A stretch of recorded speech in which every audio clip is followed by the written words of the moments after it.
Spoiler, in the Doctor Strange 2 post-credits scene sets up the MCU's future. Spoiler alert. This story discusses the main post-credit scene in Doctor Strange and the Multiverse of Madness, currently in theaters. For as long as he's been in the Marvel Cinematic Universe, Stephen Strange, Benedict Cumberbatch, former genius neurosurgeon turned master of the mystical arts, has only had eyes for one person. Dr. Christine Palmer, Rachel McAdams. After breaking things off with her in 2016's Doctor Strange, Strange spends a considerable amount of time in its sequel, Doctor Strange in the Multiverse of Madness, coming to terms that he and Christine were never fated to be together, in any universe. Turns out, there's room in the MCU for another woman in Strange's life. And she's played by Charlize Theron.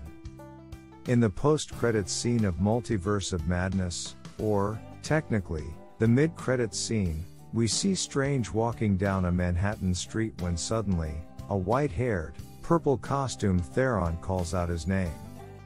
She tells Strange that his universe-hopping shenanigans has caused an incursion between universes, which we've already been told could rip the fabric of the multiverse apart. Then she uses an energy blade to cut into the fabric of reality, exposing the dark dimension, as introduced in the first Doctor Strange movie.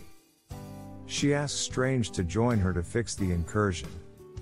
Strange's third eye opens, and he agrees. End of scene. At no point does Theron's character introduce herself, rude. But comic book fans and keen-eyed observers of the Multiverse of Madness end credits know that her name is Clea. Like Strange, Clea is a sorcerer, and she hails from the dark dimension. In the Marvel Comics, she has a long and complicated history with its menacing overlord Dormammu. Her mother is his sister, for starters. And she and Strange eventually enter into a rather unconventional interdimensional marriage. It's unclear how much or little of Clea's comic book history will wind up being a part of the character's backstory within the MCU, and she certainly is not anywhere close to a marquee character in the Marvel Comics canon.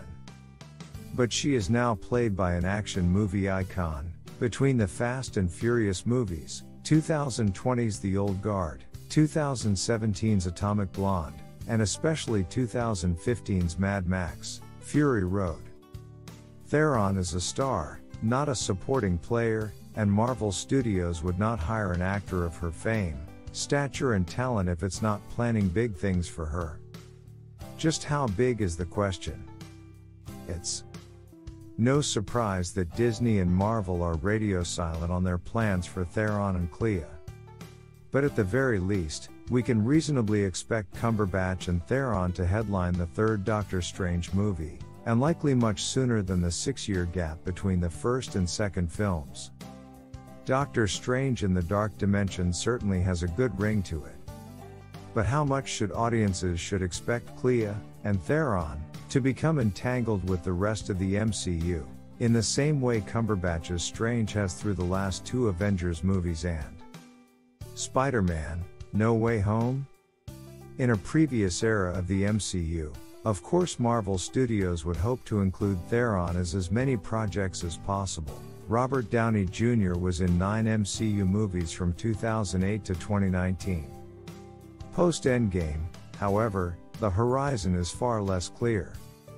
Here's what we know for sure. To date, Marvel Studios chief Kevin Feige has yet to show his cards as to how, or even whether, the Phase 4 suite of MCU films and Disney Plus shows will come together with an Avengers-style culminating mega event. Jonathan Majors is set to appear in 2023's Ant-Man and the Wasp: Quantumania as Kang the Conqueror, a Marvel Comics big bad on par with Thanos in terms of universe-threatening ambition. Strange and Clea don't have much history with Kang in the comics per se, but since the Disney Plus series Loki established that Kang has designs to subjugate all of the multiverse, there's a decent chance that Strange and Clea's mission to prevent a multiversal incursion could lead them to pop up in the third Ant-Man movie. For one thing, Dormammu isn't about to give up control of the dark dimension to Kang or anyone else.